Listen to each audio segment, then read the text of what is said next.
Hello students, আমি Nitish sir জ্ঞানজ্যোতি coaching সেন্টারের পক্ষ থেকে তোমাদের প্রত্যেককে জানাই আরো একবার স্বাগত। তো স্টুডেন্টস, আজকে আমি তোমাদের সঙ্গে যে বিষয়টি নিয়ে আলোচনা করব সেটা হচ্ছে CBCS fifth semester DSE history. অতি গুরুত্বপূর্ণ একটা টপিক নিয়ে আজকে আলোচনা করব। তোমাদের সাজেশনে কিন্তু আমি এই প্রশ্নটা দিয়েছি, সেটা হচ্ছে রুশো কে ছিলেন। তো স্টুডেন্টস, যারা এখনো পর্যন্ত আমাদের অফিসিয়াল ইউটিউব চ্যানেলটিকে সাবস্ক্রাইব করনি তারা অবশ্যই চ্যানেলটিকে সাবস্ক্রাইব করে পাশে থাকা বেল আইকন অল প্রেস করে দাও, যাতে নেক্সট টাইম থেকে কোনো ভিডিও আপলোড করলে তার নোটিফিকেশন সবার আগে তোমার কাছে পৌঁছে যেতে পারে। এছাড়া অনলাইনে তোমরা যদি আমাদের সেন্টারে যুক্ত হতে চাও তাহলে অবশ্যই যোগাযোগ করো আমাদের অফিসিয়াল নাম্বার 7076398606 নাম্বার অথবা 6295916282 নাম্বার। তোমাদের টোটাল কোর্স ফি রয়েছে তোমাদের এই সাধ্যের মধ্যে শুধুমাত্র 499 টাকার বিনিময়ে তোমরা পেয়ে যাচ্ছ পুরো প্যাকেজিং নোটস। তো দেরি কিসের, আজই যোগাযোগ করো আমাদের জ্ঞানজ্যোতি কোচিং সেন্টারে এবং তোমরাও যুক্ত হয়ে যাও আমাদের অনলাইন ক্লাসে। চলো শুরু করছি আজকের ক্লাসটি। রুশো কে ছিলেন, এই প্রশ্নটা কিন্তু তোমাদের এবারকার জন্য খুব গুরুত্বপূর্ণ 2024-এ যে সমস্ত ছাত্রছাত্রীরা ফিফথ সেমিস্টারে পরীক্ষা দেবে। তো তোমাদের দেখো কি বলেছে, যে ফরাসি দার্শনিকদের মধ্যে সামাজিক ও রাজনৈতিক চিন্তাবিদ হিসাবে সবচেয়ে জনপ্রিয় ছিলেন কিন্তু জা জ্যাক রুশো, বা কোনো কোনো বই দেওয়া আছে জা জ্যাকুইস রুশো। হ্যাঁ, বলিষ্ঠ ও মৌলিক চিন্তার অধিকারী ছিলেন কিন্তু তিনি।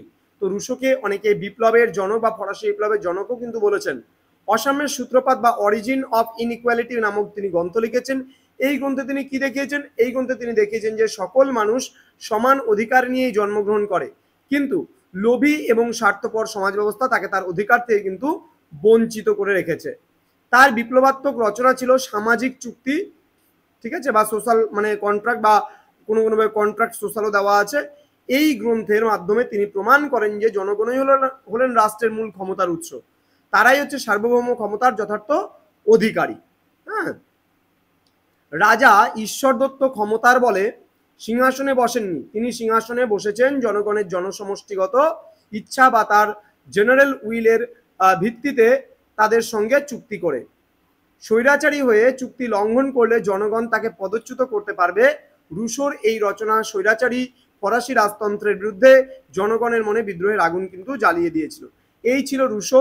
তো স্টুডেন্টস, যারা এখনো পর্যন্ত আমাদের জ্ঞানজ্যোতি কোচিং সেন্টার অফিসিয়াল ইউটিউব চ্যানেলটিকে সাবস্ক্রাইব করনি তারা অবশ্যই চ্যানেলটিকে সাবস্ক্রাইব করে পাশে থাকা বেল আইকন অল প্রেস করে দাও, যাতে নেক্সট টাইম থেকে কোনো ভিডিও আপলোড করলে তার নোটিফিকেশন সবার আগে তোমার কাছে পৌঁছে যেতে পারে। এছাড়া তোমরা যারা ভাবছো যে অনলাইনে আমাদের সঙ্গে যুক্ত হবে তারা অবশ্যই যোগাযোগ করো আমাদের অফিসিয়াল নাম্বার 6295916282 এবং 7076398606 নাম্বারে। তোমাদের উজ্জ্বল ভবিষ্যৎ গড়ে তুলবো আমরা, এটাই কিন্তু আমাদের মূল প্রতিশ্রুতি। দেখা হচ্ছে আরো একটা নতুন ভিডিও নিয়ে। তোমরা প্রত্যেকে ভালো থেকো, সুস্থ থেকো। Thank you so much, thanks for watching after all, thank you.